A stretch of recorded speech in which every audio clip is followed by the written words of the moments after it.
Eskerrak eman aizkizu benetan, bazkide, kolaboratzaile, laguntzaile, langile, izandako guztiei.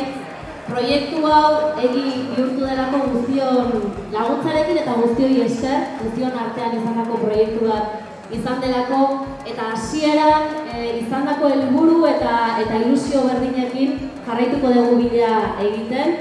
Gaur amaitzen delako etapa hau, baina jarraituko dugulako ahots hori eta ahots horiek ahalik eta gehien zabaltzen, beraz gonbidapena elkarrekin jarraitu dezagun bideo hori ere urratzen. Mila esker eta has dadila, festa, gozatu!